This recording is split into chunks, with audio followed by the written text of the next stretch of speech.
matata mponi yo ça marche soit wata na pema te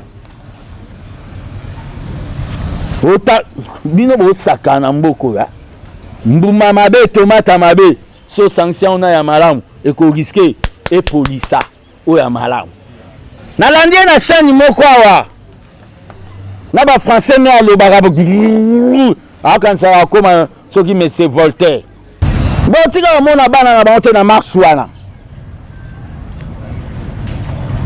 lokola to na démocratie ba nga ba marcher ba policier pouvoir na biso za ya 0-100 marche de manque à faire. J'attends un monsieur qui était porte-parole de JB, il s'est transformé en politicien. Là je cite monsieur Francis Kalombo, ba osala ba plan na bango machiavélique en vue de se faire victimiser pour ba accuser biso na ba institution. Bango le ba ça marche, ba okende kuna na botel na bango ba okemela ba 20, yo okendo mela gene. Pour coup avant pour be la bana na bango le ba uta poto ba ko diriger biso.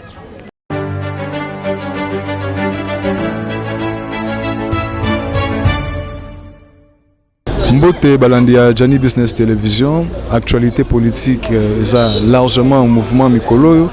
Lelo, Yambeli Bino, le gardien du temple, fils Mukoko. Après un long moment de silence, Lelo a décidé à Loba, à expliquer un peu qu'est-ce qui se passe, Makambo Union sur la politique, Makambo agitation politique, Union sur comment après c'est un peu à Vinae. Alors, Tokoyo Kaye, tout à l'heure, dans la conférence de presse, Masolo Ninyaso Bete Labiso, on y va.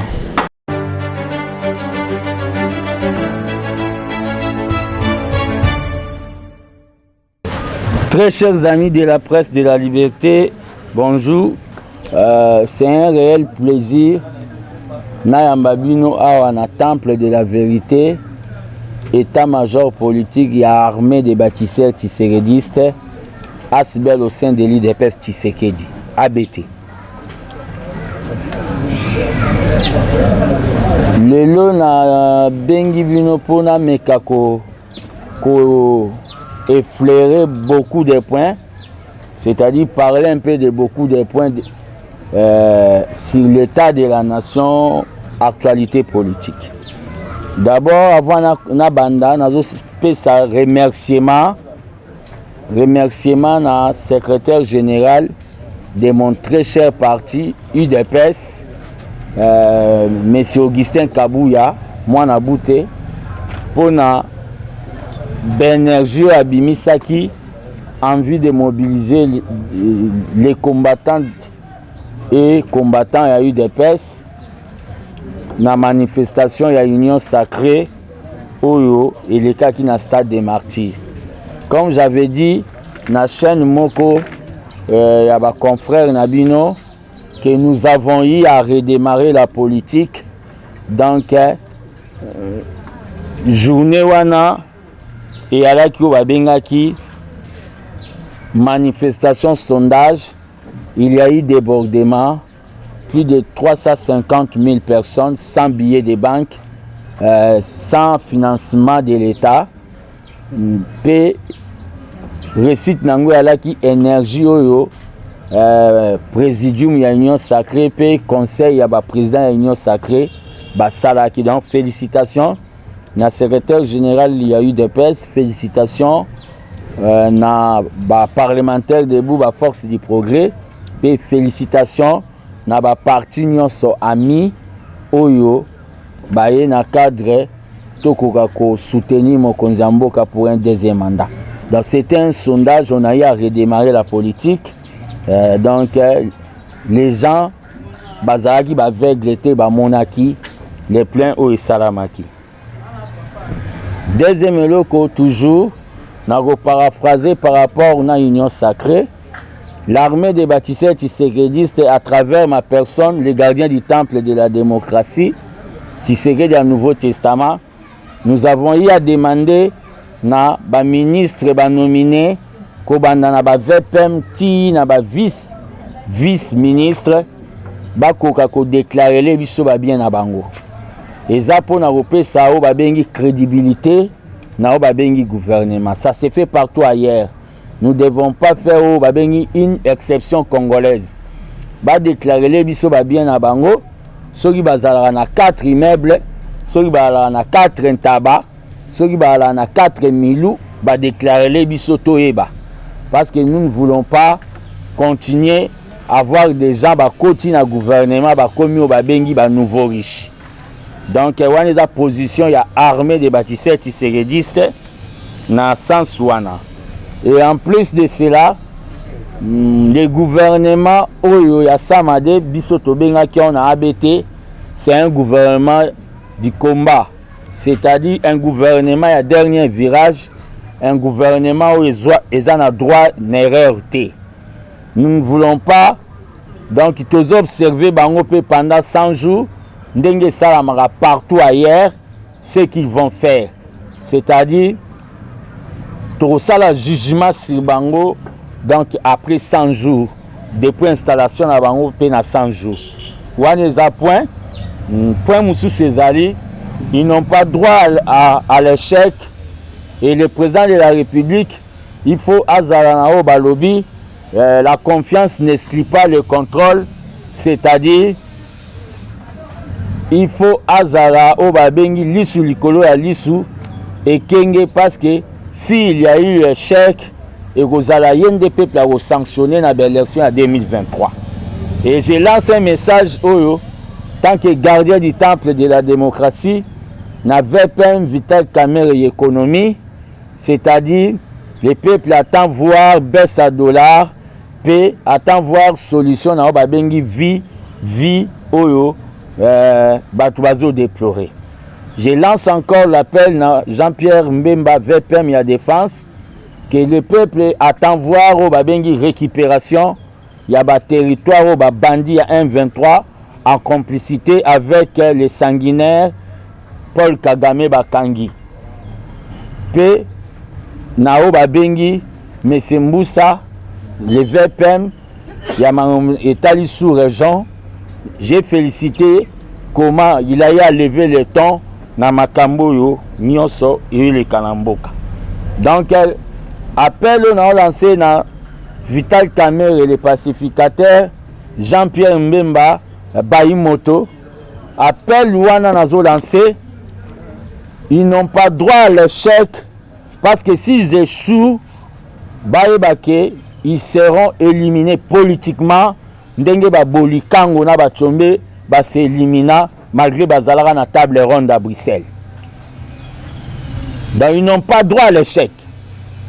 Si tous les gens ont la responsabilité, comme VPM, ils n'ont pas droit à l'échec, sinon ils seront éliminés comme les Bolikango, les Tchombe, Bao, tout, Bazara na table ronde, il y a Bruxelles, parce qu'ils ont eu à échouer sur le plan politique.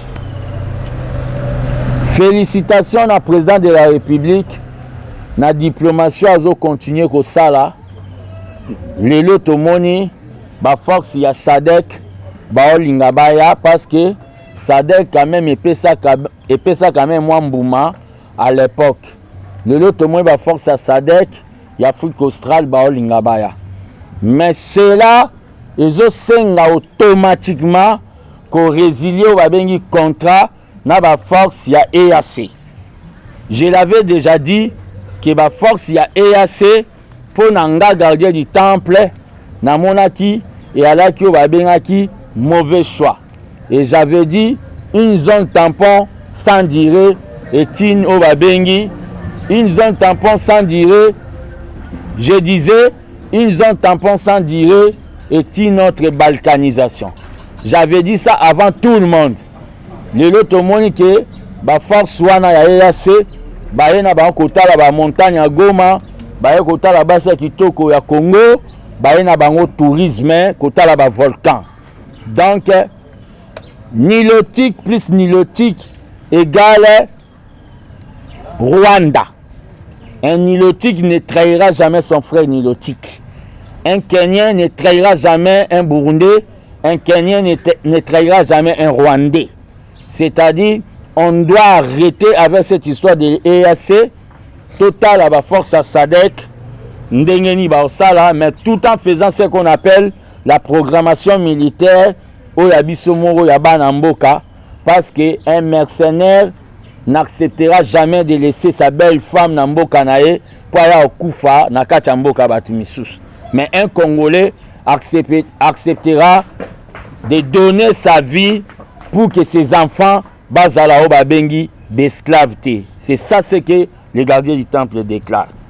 Par rapport, pour ne pas vous prendre du temps, na marche oyo ngana zo benga iko salama le 13 na benga ngeza marche manque à faire, marche oyo ya lamuka, marche oyo ya mutoyo azwambonga masango na biso oyo lingaki longola biso ba c'est pas gentil matata mponyo commence à marcher pour na bonheur pe pour na koloba ke peuple aza na misère azwambongo na biso ya masango akenda otonga université privée et pas na bango kuna soki na Uvira université on pas tango cher oyo correspondre na pouvoir d'achat ya peuple te université Mapombe lokola papa ne atikela ka ta école à gardienne donc yazwa mbongo na bisa masango lelo comme opposant. C'est vraiment la honte. Tant qu'analyste politique sans babengi kolia nanda kwa mutu, moi je constate que na Congo il y a qu'un seul opposant, c'est Joseph Kabila, parce que Kabila est en train d'observer la situation, il attend le moment opportun pour affronter biso na babengi par exemple débat contradictoire et consort. Il garde le silence. Les autres sont devenus comme des perroquets en train de faire ce qu'on appelle une opposition de haine.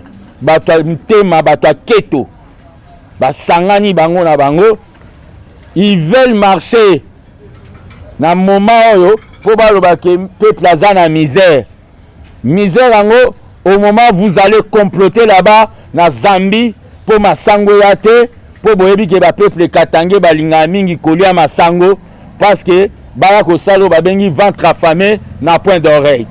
Vous complotez, on sait très bien que vous avez beaucoup de relations au niveau de la Zambie, donc votre fils est parmi les députés là-bas en Zambie.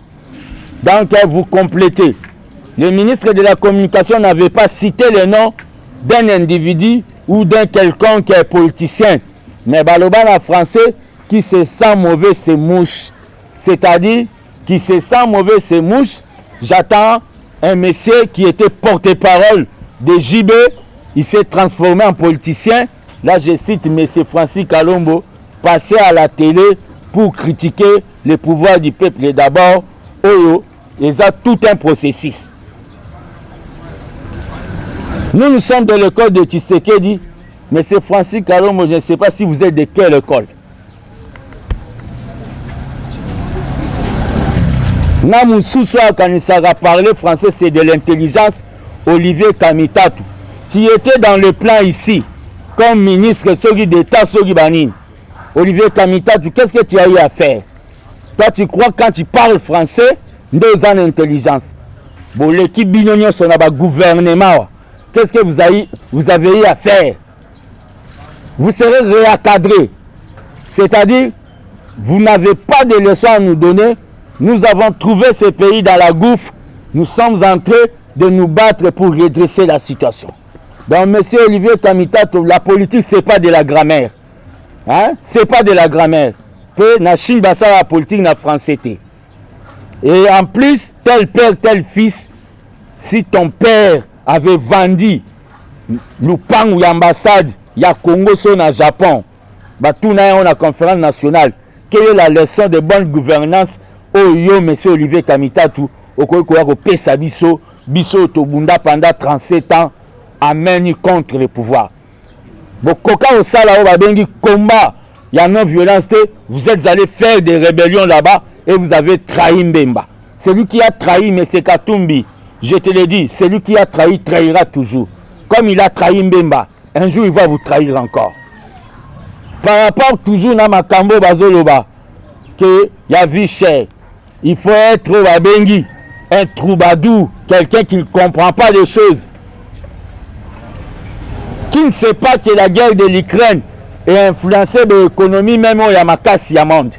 Qui ne le sait pas?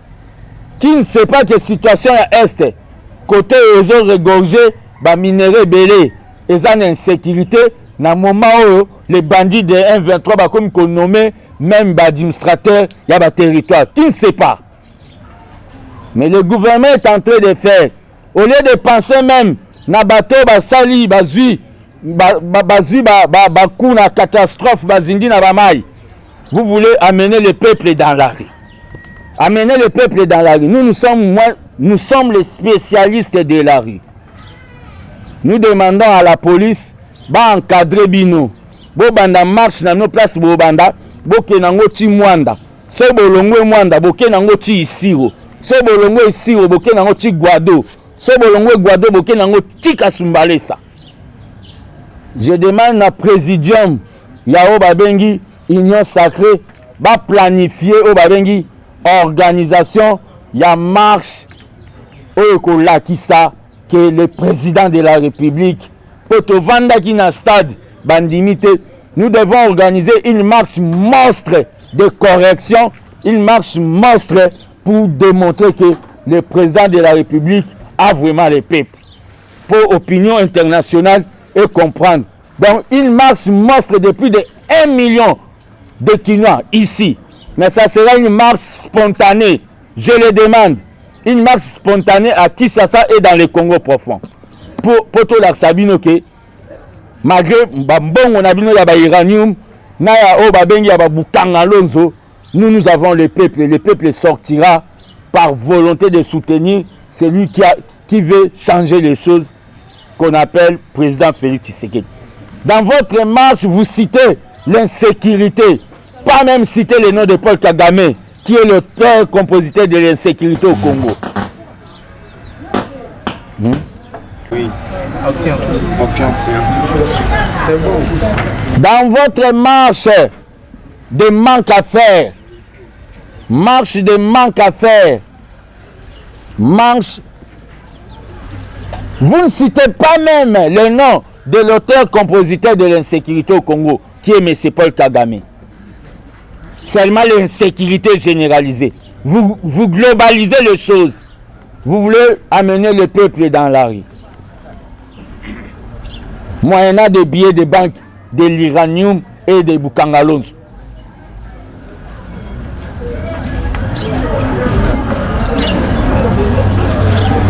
Nous sommes prêts pour les élections. Surtout nous, l'UDPS. Nous sommes prêts pour les élections.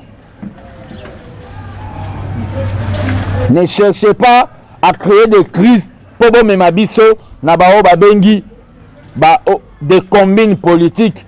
Mouza Banda Gobenga combine politique. Bon, Mabiso Nao Babengi transition. Il n'y aura pas de transition. Toké na élection et on va vous battre dans les élections. Au Liboya, le peuple a beaucoup de problèmes. Bola ça va démagogie. Monsieur Olivier Kamita, tu n'as pas de leçon à nous donner. Surtout vous aussi, Francis Kalombo. La politique, ce n'est pas le BCBG.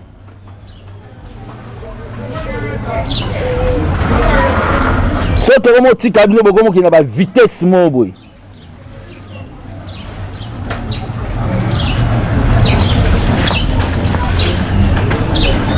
Olivier Kamita, tu y a une place, ça a marché. Attends à l'université de Kinshasa. Au sein de l'envoi. Donc il y a des potes na bino, boko sa cop na ba rébellion, na ba sidou bangi kuna. Lelo comment les cas. Il y a des problèmes qui se passent chez vous, Fayoulou. À Kwamoutou ici, chez vous là-bas. Est-ce que l'ancien mot d'ordre il y a paix? Batouba bo manali koloso y a taxe. Il y a misère. On voit dans d'autres pays, dans Kenya, on voit dans d'autres pays, Kabila les politiciens, Assal Rabilangati, ils vous donnent la leçon.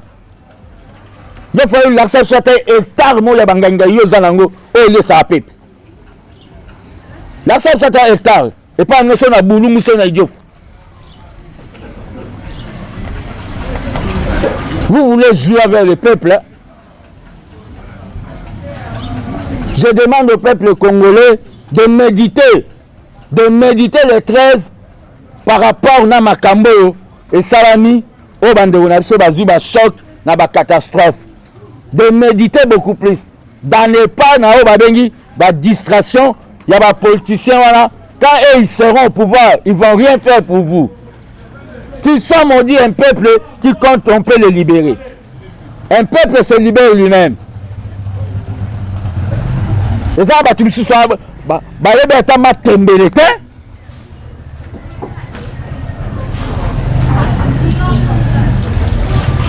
nous avons pris le pays, il y a eu des choses mafialement orchestrées dans tous les niveaux. On a tué les Miba, Babomi, Kamil, Basali, Société Molé, Chinois, Belé, il y a un contrat chinois, un contrat belé. Vous croyez que quelque chose qu'on a installé pendant 18 ans, vous pouvez le démanteler, on a 5 ans. Vous croyez? Par quelle baguette magique? Mais nous avons commencé au processus, il y a qu'au déboulonner. Et j'ai dit aussi aux gens de l'Union sacrée, nous avons nos amis que nous avons commencé avec eux, Nao Babengi, combat pour la démocratie, comme Laurent Batoumona. Les forces alliées de l'Union de l'UDPS. Je disais que nous avons nos amis que nous avons commencé avec eux, comme honorable Laurent Batoumona. Les forces alliées de l'UDPS.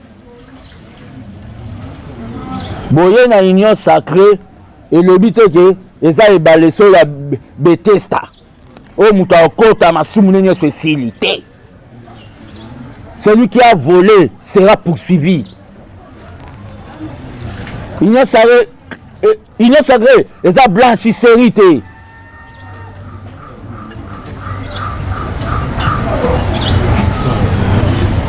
Union sacrée pe eza babengi impression là-bas. Drapeau belé. Union sacrée a donné au président de la République une forte majorité. Pour terminer, je demande à tous les combattants de l'UDPS, du nord, du sud, de l'est, de l'ouest et du centre, nous devons soutenir le CG Augustin Kabouya. Parce que cette fois-ci, nous l'UDPS, nous sommes décidés. Parce que beaucoup de gens, comme les autres qu'on a vus ici, au Bandé qu'on niait bilan, au moment où ils étaient dans le gouvernement. Quand vous êtes dans le gouvernement, dans la démocratie, dans la démocratie, on a l'ouvert.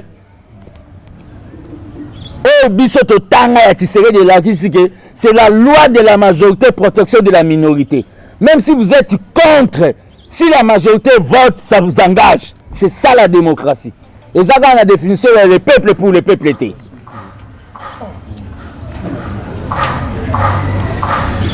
Vous étiez dans le gouvernement. Vous avez levé des options dans le gouvernement. Mais tellement que vous êtes des malhonnêtes, vous niez le bilan. C'est pour cela que nous avons décidé, nous l'UDPS, combattant partout où vous êtes, nous devons tout faire pour avoir Bissomo UDPS au Babengi une majorité UDPS Totika Ibalié à 100 sièges. Nous devons avoir au moins 250 députés. Parce que si nous avons cette majorité, je suis en train déjà de mobiliser tant que mobilisateur et le Père Atika. Si nous avons cette majorité, nous l'UDPS, nous allons appliquer notre projet de société du peuple d'abord à la lettre. Nous aurons un premier ministre de l'UDPS. Parce que quand on compose avec les gens, quand l'avion veut atterrir, l'avion quitte un aéroport, bah comme on y est, bilan, des malhonnêtes politiques.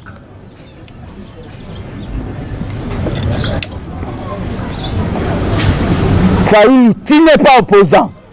Matata, toi-même pas. Vous tous là, vous n'êtes pas des opposants. Vous êtes que Bata Keto, Bata Keto. Tout pouvoir vient de Dieu. Vous pouvez engager des milliards et des milliards. Nous avons besoin de Boyi. Botika la peut commater. Tout pouvoir vient de Dieu. C'est Dieu qui élève.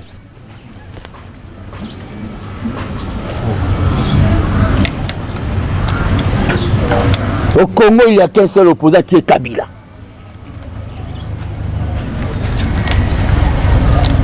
Vous tous là, vous êtes même moi comme président de la République. Attention. Même à l'Union sacrée, nous avons besoin des gens qui acceptent de soutenir la vision du chef de l'État. Corps et âme et esprit. Donc, sous surveillance, nous n'avons pas besoin de sous-marins. Au bazar, il y a union sacrée, nous n'avons pas besoin.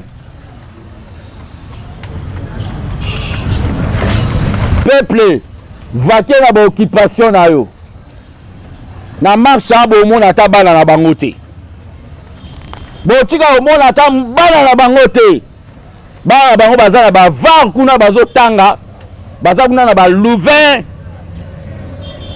Botika omona bana na bangote.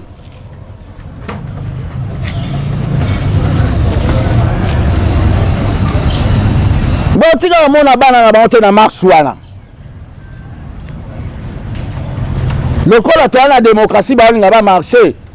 Les policiers, pouvoir na biso à 0-100. Bon encadrer bango na marche wana. Ba bandango place ba banda. Ba ke nango ti mwanda. Ba longo mwanda ba ke nango ti kasumbalesa. Ba longo kasumbalesa ba ke nango ti guado. Ba longo guado ba ke nango ti isiro. Ti ba kolemba. Matata mponyo yo sa marche wana. Wata na pema te. Ota bino bo sakana mboko ya. Je dis et je vous remercie. Merci beaucoup pour l'opportunité que vous avez faite. J'ai quelques petites questions à vous poser.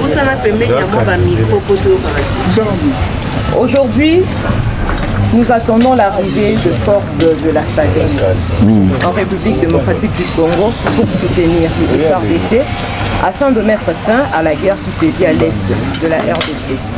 Nous avons connu beaucoup de forces qui étaient arrivées bien avant dans notre pays, toujours pour nous soutenir, mais sans succès. Vous pensez vraiment que la SADC pourrait apporter quelque chose concernant la guerre en RDC? Deuxième question, lors de votre allocution, vous avez dit nilotique plus nilotique égale Rwanda. Selon vous, quelles sont exactement les stratégies à mettre en place pour éradiquer la guerre à l'est de la RDC? Troisième question. Pourquoi jugez-vous la marche du 13 mai d'une marche de manque à faire? L'autre fois, l'UDPS revendiquait que ce n'était pas un problème. Aujourd'hui, c'est le tour de d'autres personnes.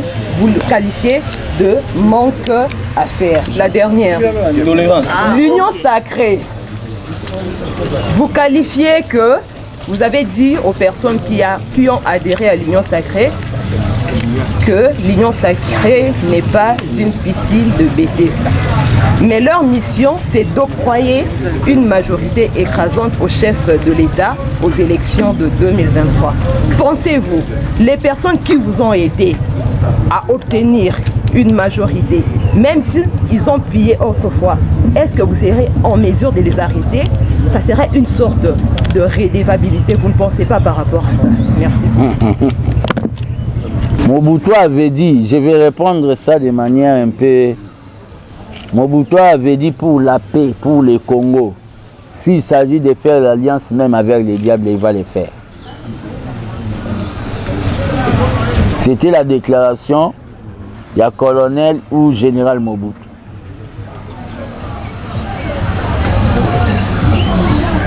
Déjà parmi les démarches au président Zosala, na cadre ya ko aboutir na solution.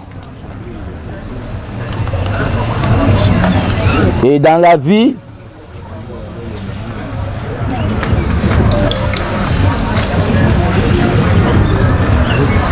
Mandela Lobas, dans un combat, sur quoi il faut tellement.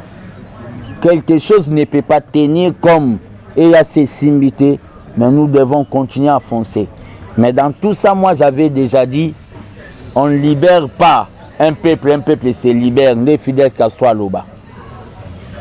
On doit mettre vraiment au Babengi en application au Balobi programmation militaire. Comment on peut mettre ça en application? Les Osenga Babiloko Misusu. Les Osenga Babiloko Misusu Basalo Babengi baisse il y a train de vie à l'institution. Baisse il y a train de vie à l'institution pour bazwa mbongo wana bachango na lignée budgétaire ya armée. Si vraiment on est au Babengi des vrais patriotes. Stratégie à faire guerre, Nabi, on doit programmer nous-mêmes. Question non, Moussou Soyali. Deuxième question, Nilotique plus Nilotique égale Rwandais ou Rwanda. Selon vous, déjà répondre en gros, programmation, ok, directement la troisième question, par rapport à la marche Oyozo jugée de marche de manque à faire. L'autre fois, l'UDPS marchait, ce n'était pas un problème. Aujourd'hui, c'est devenu un problème. L'UDPS marchait vis-à-vis à pouvoir dictatorial. Notre pouvoir, c'est un pouvoir démocratique. C'est un pouvoir que nous avons eu, Nabavoa au Babengi. Il y a l'égalité. L'UDPS marchait contre des pouvoirs bandits.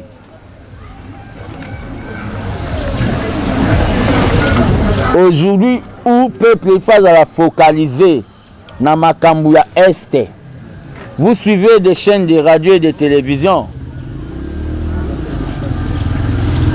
Bokatelanga ta parti mogo oyo ba marcheur wana ba matata mponyo na ba Fayulu Madidi Martin président de nuit.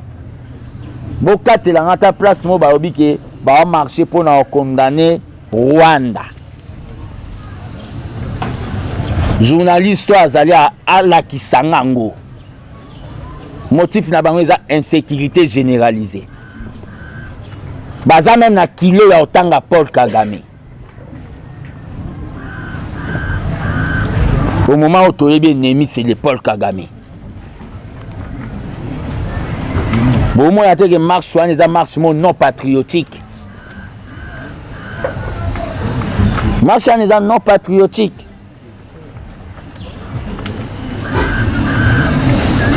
Ceux qui n'ont pas France, n'ont pas payé belé. L'économie est bougée par rapport à la guerre et à l'Ukraine en Russie. Et bon, on beaucoup Congo. Pourquoi ça ne peut pas bouger?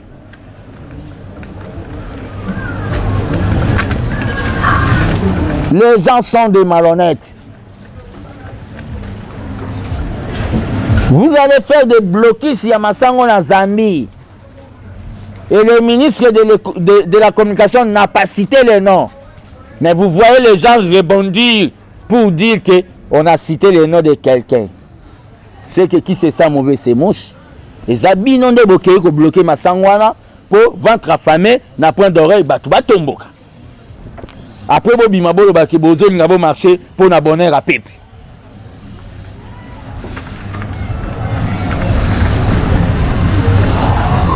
Mais tu vas tourner Olivier Kamitato. Ah ça ministre à plan ouais. Le français belé la TV français belé le français de savoir faire.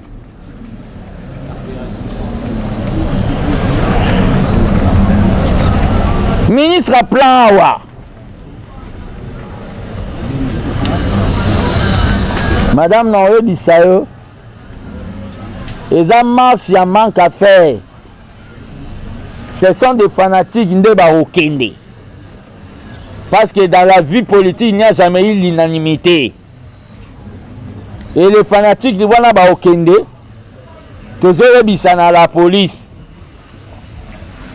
Bazana maîtrise parce qu'ils viendront avec des provocations. Pour les policiers perdre la vitesse, après Bazala qui va brutaliser. ba policier ba maîtriser bango ba ça marche de santé na bango wana eza marche de santé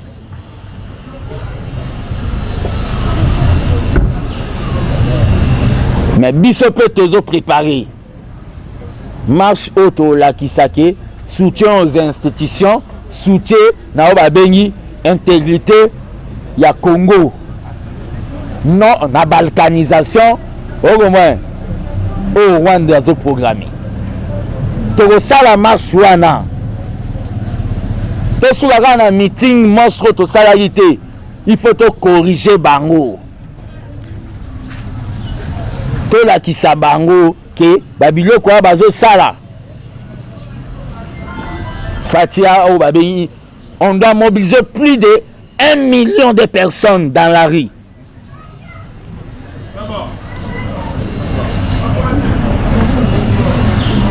Je crois bien, je vous ai. Sacré, vous ne pensez pas que ça sera une sorte de rédabilité parce qu'ils vont octroyer au chef de l'État une majorité. Ils vont octroyer au chef de l'État une majorité, même beaucoup ils ont fatigué.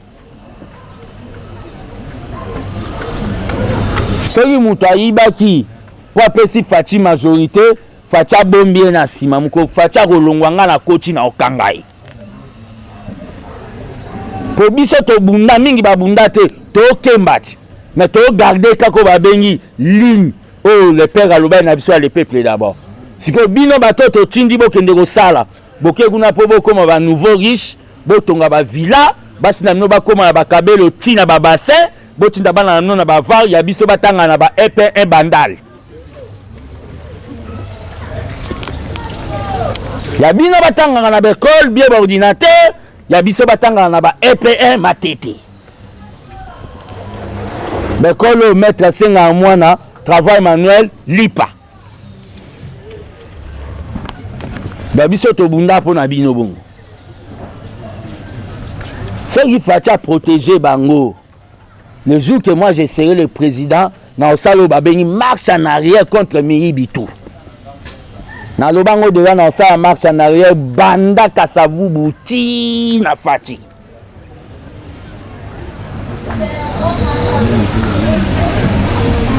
On a installé un tribunal révolutionnaire. Parce que dans Mboko Soba Boma Batuba Iba, Mbongo à l'État, Batuba Bando Iba Souste. Et Bomi a déclaré que Nabana no ba Tikala ko salate po bazana Adem ya Moyibi. Ba Merkel ba Boma Saddam Hussein balanda ba ne ba Boma ba Mpwani. Po so ba Tikai ba nga ba sara ki papa na ba Saddam Hussein. La première est que j'ai souligné ou j'ai déniché parmi vos déclarations, pendant que vous parliez, vous avez dit ces pays, nous l'avons trouvé dans un état catastrophique qui a été détruit pendant 18 ans. Et si je me rappelle bien, les 18 ans, c'est le règne de Kabila. Mais, à vous entendre parler, vous avez cité, vous avez nommément vanté Kabila. Est-ce c'est parce qu'on vous dit que vous êtes désormais proche de Maman Olive, c'est ainsi que vous prenez Kabila pour modèle ou tout en oubliant les 18 ans de son règne? C'est la première question. La deuxième, c'est par rapport aux marches prévues le samedi 13 par Ensemble et les autres. On vous accuse, vous, IDPS, de préparer déjà des hommes bien armés avec des machettes et autres pour attaquer les opposants qui vont marcher le 13, le samedi ici. Qu'est-ce que vous répondez par rapport à ça? D'abord, je réponds par la deuxième question. L'IDPS, c'est un parti non violent. Nous n'avons pas le temps. Yakotala Kokota na affaire, il y a des vagabonds. Bateau basa vagabondage dans la ville. Biso na minute toza à travers le CG Augustin Kabouya, tozo se préparer na obabengi maponami. Toilettage ya ba obabengi ba liste na biso protocole ça on a commission ya parti na biso seni oyo kambami na Germain Chabani na tina to sélectionner bato. Pe to sala obabengi plateforme électorale na bato tomona ke baza sincère vis-à-vis na biso. Toi na temps anati. Ceux qui bomoni bataquer bango avec des machettes, ce sont eux-mêmes au sala ba plan na bango machiavélique en vue de se faire victimiser pour ba accuser biso na ba institution neti ba prêtre soki nini ba Women Watch Watch. Ce sont eux-mêmes. Même si vous voyez quelqu'un vers Polo et IDPS là-bas, il y a des imprimeries ici. L'IDPS c'est un parti universel. Le logo naé est là-bas, Cybernions.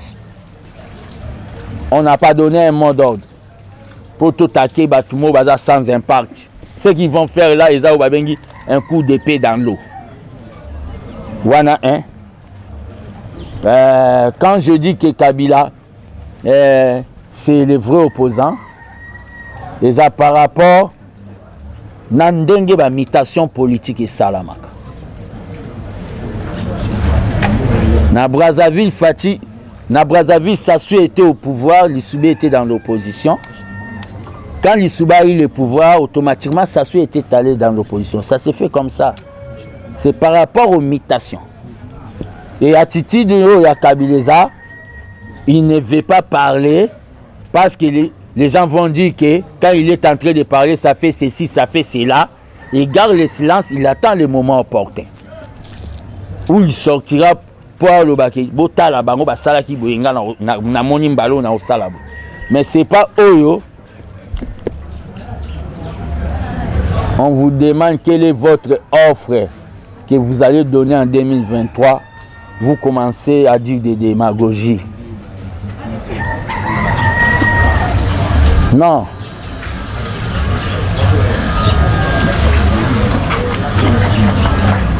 Ce sont des gens Oyo bandimi destin en Zambété. Le destin de Dieu est que Fati est président. Atomati Omi Bambi quoi soza comme Tinase. Il est président. Tinzamba Golongola Gaewala Mutunsunda Kokota. Les gens ne veulent pas accepter le destin. Ils croient qu'il n'y a pas mbongo bazwa, na bandenga mabe, il fallait qu'à bangonde baza. Na ba relation baza na ngona ba mindele. Comme si ba mindele nde ba yo kota na ba ir. To boy OIF. Po Sindi wana ya Rwandaise ya Paul Kagame azakuna mokonzi na OIF. To boy OIF.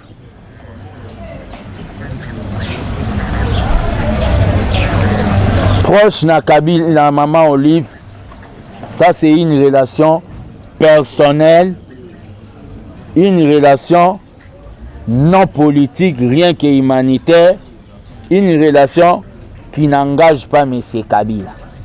Ngana Kabila, tous les adversaires politiques. Donc tous les rando la politique, tinali fobo. Mais relation ngana maman Olive, les relations babengi purement humanitaire tant que ma maman de la République, ex-première dame. Ça, je l'ai déjà dit. Et mon parti l'IDPS, les gens sont très très à l'aise parce que j'ai rien que dit la vérité. On nie pas celui qui t'a aidé dans temps difficile. Ça, je l'ai déjà dit. Merci pour la parole. Mon prénom c'est Ben, je suis des opinions sur info.cd. Vous êtes sans ignorer que l'ancien commandant de la force régionale, EAC, avait démissionné. Et puis le président kenyan avait nommé un nouveau commandant à l'insu du chef d'État Félix Tshisekedi, donc sans pour autant échanger bien avant avec lui. Et le Félix Tshisekedi l'a dit hier au Botswana, et puis il a déploré ses caractères, et puis il a dit au mois de juin, dans quelques mois, si tout va bien, l'EAC, cette force régionale, va se retirer. Maintenant, la question est de savoir, ne pensez-vous pas que Félix Tshisekedi ne pèse pas devant ses chefs d'État? Parce que le fait que vous travaillez en partenariat ensemble et l'autre nomme sans pour autant vous consulter en amont, n'est-ce pas là un signe de manque de respect? et d'autorité sur le chef d'État congolais? Je l'ai déjà répondu d'une façon, nilotique plus nilotique égale Rwanda. Dans ce pays, les gens, il faut pas bengi don morobo et nzamba pesi na jeune morobo et famille pauvre avant dans la township, na quartier pauvre. Je suis vraiment le prophète politique. Tout ce que je dis, ata boboyi tachana bako beta kaka mbanga place songalo baki. C'est pas ici, na quartier pauvre, na temple de la vérité que j'ai dit. Les gens là qui viennent, il y a EAC. Une zone tampon, sans dire, c'est une autre balkanisation. Kaka, avant les politiciens, tout le babandolo bamakambwana, avant les petits nanga balucha na ba filimbi babando tomboka. J'avais dit ça ici. Quand moi je dis les choses, les gens disent que je suis en contradiction avec le président de la République. Ok, on a contre-maître, conseiller babengi spécial, il y a président, il y a Libanda cité de l'OIA. Aboyande na zana cité de l'OIA problème sous balinga batilanga poison babo mangai. Et pas bateau ba sala rien, bazaka na ba pullman, soit disant ba conseiller. Ba uta Belgique.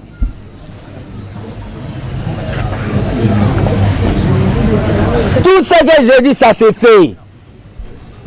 J'avais déjà détesté ces gens-là quand ils sont venus faire des gymnastiques d'académie militaire au lieu d'attaquer les 1-23. Qu'est-ce qu'ils ont tampon? C'est-à-dire, toi reste là, Carmela reste là. Nous sommes ici. C'est ce qu'ils étaient venus faire. Protéger les 1-23.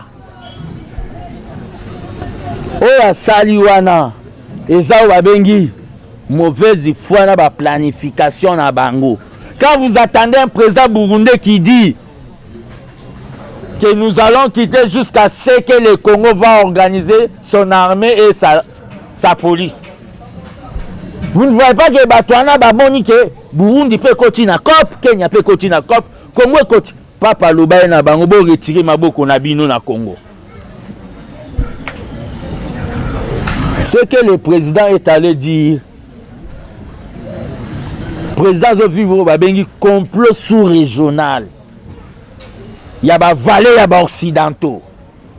C'est pour cela que nous avons batouké, nous avons mokonzamboka, ndenga zana za DG Bembe.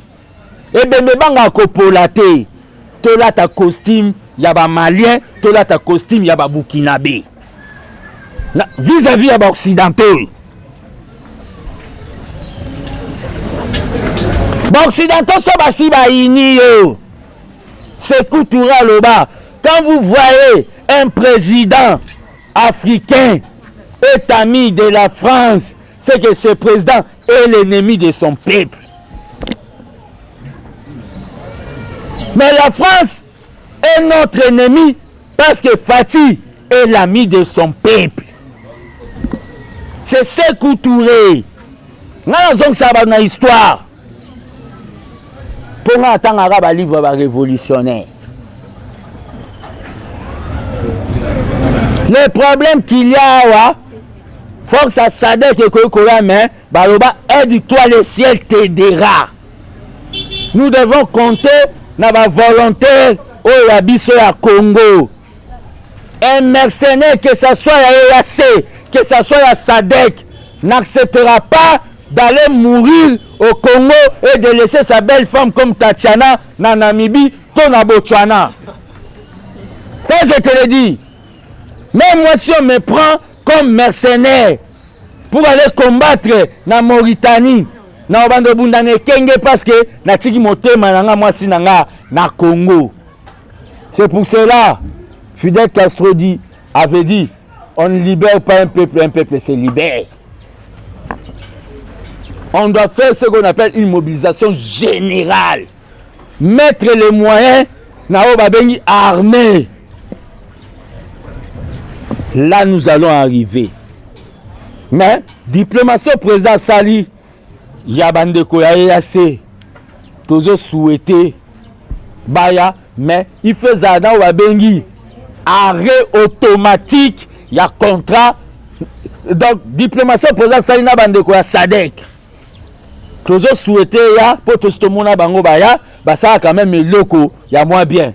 Mais toujours sengé zana wabengi arrêt automatique, il y a makamba banilo tikwan. Oh ya yasi. Pour ba okoka ko travailler bien té. Mbuma mabe tomata mabe, so sanction na ya malamu et ko risquer et polisa. Oh ya malamu. Question na ngezabu. Tant que nous avons marche, les aliments qu'à faire. Tobo yango te na ndenge yo lobe biango, mais aussi te ba kombo ya bato tobé. To moni qui sait encore Olivier Kamita to c'est yena papa na yi. Bona ni te banda kala wana boloba ki makambo wana ka lelo tanga bembe so bo komi ko binse. Ce que papa ka sala ki boazo sa ki banda kana boloba ki on peut prendre ni. Mais ma deuxième question zabu. Pour la nini ozotanga kombo ya bato projet nansi Vital Kamerhe ebi bien Vital Kamerhe na 100 jours makambo asalaki biso mais bozongisi biso bozongisi biso kola papa na biso Jean-Pierre Mbeba bozongisi biso c'est que ye moko le président de la République aza na confiance te ya IDPS azotia bato mosusu tozoyebake bato wana bazosala kaka mabe me bazozongisaka bango merci. Ouais, question na wana otuninga na kolobaka ke Fatia aza justice te. Justice mutu ya kita Vital Kamerhe. Fatia aza na ba pouvoir exécutif. Justice banzuzi balobi ke Kamerhe to étudier dossier na ye aza innocent. Parce que Fatia lo bate bozongise na kasho wana ekoma dictature. Mbemba pe justice amindele ekangaka na CPI. Bango batali babite to chikai. Te tolo ba te bozongise na kasho. Vous comprenez? Mais justice c'est le bas qui est Kamerhe innocenté. C'est la justice et ça n'a pas de principe, il y a séparation des pouvoirs. On doit respecter Yango. Marambo Zoloba qui est Olivier Kamita tout peut-être n'importe quoi na pourquoi le zalara moi na ba loba on a conférence nationale na TV télévisée. Que papa bangwa teka ndaku ambassade na Japon. Batuna ya zongisango. Au moins ateke mwana papa bangwa zala bongo ye pas na ADN wana. Ne la comme on peut sabiso ba leçon ya bonne gouvernance. Olivier Kamita, ancien rebelle. Allez qui na chaîne mo la TVA pour ne pas prendre du temps. Alors ben la pas même pas na ba na bandundu ka katanga. Na landie na chaîne mo kwa wa. Na ba français na le barabu. Ah quand ça va comme ceux qui me c'est Voltaire. Depuis Olivier Kamita to aleki. Lo alaba katanga mais atre ko lobate pa na ba na masima nimba soki na ijefa soki na bulungu kunate katanga po katanga ekoma cop na bango babiso fils mukoko na longwa na grande école à IDPS na sa parti na ke vante na sima mutu mo po aza na mbongo na ko mo servir po na ute pas grand maître Etienne Tshisekedi muko na mona kende zabo oui elanga Tshisekedi ya munene na kende kolona côté msusu na ovandi sa parti pe ya danger tant que leader na okete na sima mutu mona sima po aza na mbongo na koma neti Sankara neti Olivier Kamita tu ba komi wana peuple bosa ba cop na bino bango bana ba compte na bango na ba banque bana na bango bana ba Louvain bana ba 4 saisons babenga bana bango ba marché na bango kasi ndeti sere da sala sera Mobutu azwaka maman Marthe na ba Félix ba marchaka. La question c'était, j'allais compléter à l'idée de la fille qui a parlé de l'adhésion de Vital Kamerhe au sein de l'Union Sacrée. Est-ce que l'Union Sacrée, selon vous, c'est une solution pour le peuple congolais? Et deuxième question, est-ce que vous n'avez pas peur de blocs comme Moïse Katumbi?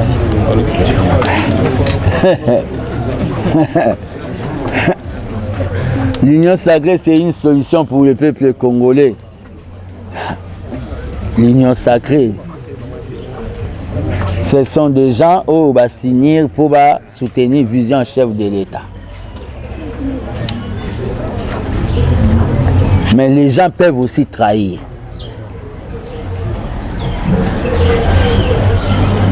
C'est pour ça que ça peuple azalaka na confiance na ye moko. Vous comprenez? Père de Moïse Katumbi, personnellement, nous l'IDPS, nous biso l'IDPS, tous les bengi usine, tous les machine politique, mais usine ya politique. Donc nous sommes un parti naturel. On n'a pas peur même, il y a Joe Biden. On n'a pas peur même, il y a Joe Biden. Attendez, on va vous faire redémarrer. Et vous allez comprendre que ces partis, c'est l'unique parti où il y a un sacrifice. Na l'élection président Félix, au lieu de la narration, il y a gâteau cake. Même ba foufou là na ba matembele pour ba vendre na ba bureau de vote, ba surveiller victoire à Félix. C'est les partis oyo ngai na mona déjà envoyé des millions de dollars pour l'élection à Félix. Vous comprenez? On n'a pas peur de qui que ce soit. Surtout encore, nous avons eu des amis tout autour de nous. Oyo, bakomema, obabengi une valeur ajoutée dans la démarche vers la victoire du président Faty dans le deuxième mandat. Je passe. Monsieur, madame va boucler. Qu'est-ce que vous reprenez ce qui nous Vakin officiel TV? Question par rapport à notre temps comme ministre Awa. Tout le monde autant vraiment il y a bino IDPS. On a tongo pour autant ba kombo ya ba chaîne ba radio on a été presque belé les ala enseignants il y a parti mora na Kinshasa Awa bazo déclarer na radio que bazo longola ba nouvelle unité oyo bangaki ba mécaniser bango bazo ko sa force ya la force du progrès pour bazo ba salaire na place na bango nete okolo banini pour na salaire toni moi papier pour na dossier wa soko moninga na tangi ministre était même soit za IDP c'est ka convaincanga te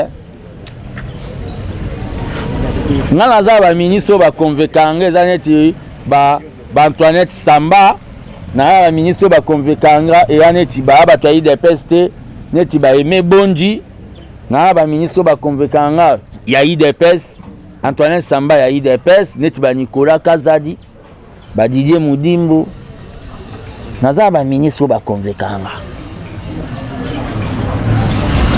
ba Molendo Sakombi ba ministre ba F Bazaiba etalaka ba guerre nga na zana mère wana F Bazaiba mais a convaincre nga na frappe azo sala azo la savama ka uta na école à Tshisekedi pas uta IDPS azala secrétaire national chargé des femmes na ba ministre ba convaincre oui a uta IDPS na ba ministre ba convaincre nga neti ba Patrick Mouyaya a effacé moi image ya Lambert Minde ce que za no ministre IDPS au convaincre ngati na likaka na bandolo ba bien neti ba selo na loba ki il faut ba longwa neti ba misusu ba birianza ya griti ozala vraiment ministre IDPS osayata 1 hectare à matembelete na ba il faut alongwa nga so na lobi ba longolaka ba otunga na loba ke bazabia batikala mais nazo bisaka ande vie na nga Vital Kamerhe les pacificateurs économie eza batelier te Mbemba économie et défense eza ba séance de travail te so basali faut pas bako s'éliminer neti babolikango na bachombe soki ba échoué po bango le ba sala biso pe totala bango ba vie bazoyemba na podium ya république moi biso pe boto ba micro ezati mais soki ba échoué na gouvernement dernier village to tcha bango vuma bo yoga su babolikango lelo yoga bachombe pour ba échouer à l'époque. Dans la vitale caméra il faut bimsa mayele nenyo so ki mwalium. Mbemba il faut bimsa ki bayi motono nyoso a vide guerre. Ngala lo bala nga vérité. Pour ceux qui ba échouer na gouvernement oyo. Boyo te mabolo ba peuple.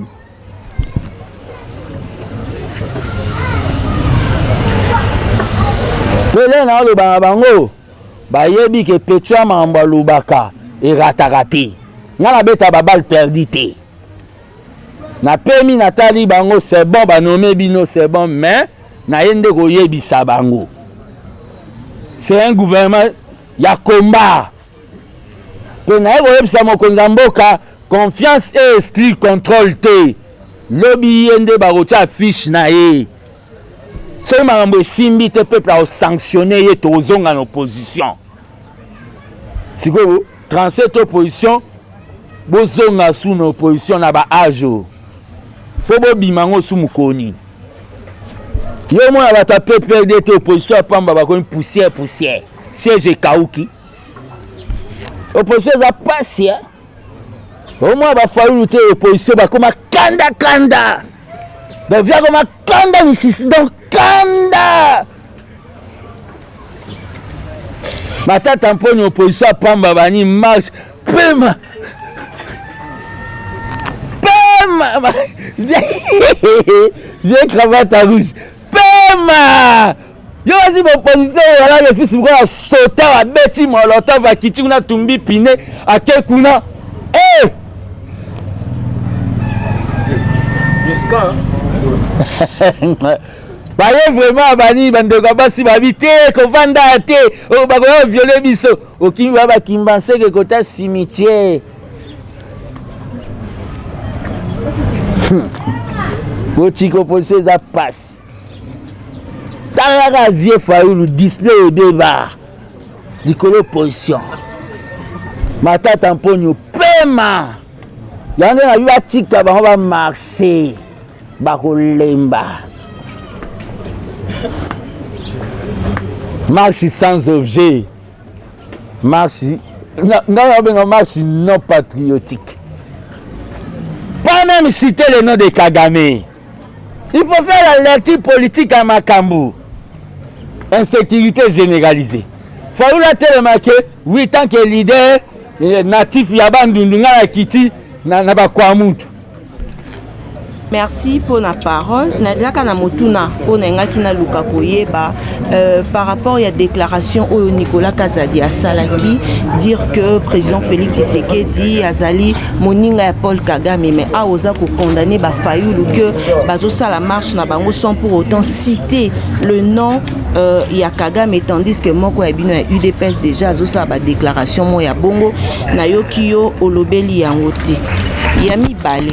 Est-ce que Tokoyi Koyeba visite ya secrétaire général ya UDPS Augustin Kabouya tango akenda ki epa ya Nemwana Ntemi ba bosolo na bango ezalaki sur nini parce que bato mususu baza ko juger que UDPS vraiment elakisi ba limite na yango déjà pour na okende komona na Nemwana Ntemi donc boza ko luka déjà ndenge nini ba soutenir bino poto chité fils mko kwa ni bondimaka échec te vous accusez bateau plus baza ko travailler na président Félix Tshisekedi mais la kate président Félix Tshisekedi ye moko mutu oyo asalaka casting ya bato wana bolobi bango bazoko kate bakamitatu bazoko kate banani boye bazoko kate mais pourquoi bino UDPS voir le roi bato ba melisa bino eloko moko bobosa na makambo vite pour accuser les autres mais pour na koloba pour na président Félix Tshisekedi bokoka koloba yango te mituna yanga yango.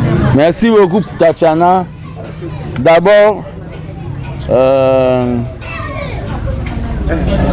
Ce qui excellence Nicolas Kazadi aloba et que Paul Kagame, président Félix Aza ami Paul Kagame, je ne sais pas c'est pour aujourd'hui ou c'était hier, mais je crois bien ils ont un cadre que tant que président quoi. Amitié, moi je crois que je suis limité tant que collègue président. Je ne crois pas que quelqu'un qui est élu démocratiquement peut être ami Yamuto à pouvoir na makila. Deuxième eloko tuninga visite ya Serge Augustin Kabou ya mwana bute pas né mwandansem toke ko luka question ezamba liboso kende kotala yete asa kenda kotala une fois na cadre que bon, d'après tout tozonge pas to kende pas tachana né mwandansem c'est parmi les patriarches ya Congo central. C'est parmi les patriarches. Ce n'est pas n'importe qui. Toyebi biso tout ba traumatisme à pasaki nango ko rendre visite na mon nangate eza nango quelque chose. Mais la politique na moment où la politique contemporaine et ça la makaka na ba bengi ba alliance. C'est-à-dire ne nous interdisez pas nous l'IDPS de faire des alliances pour arriver à conserver notre pouvoir malgré que biso motoling a topé ça beaucoup plus des aînés, topé ça beaucoup plus d'efforts pour tout remporter ma majorité. Kolobake biso to condamna président Félix T là allez dire ça aux autres gens mais fils Mukoko alobake président Marambouye qui est bien té.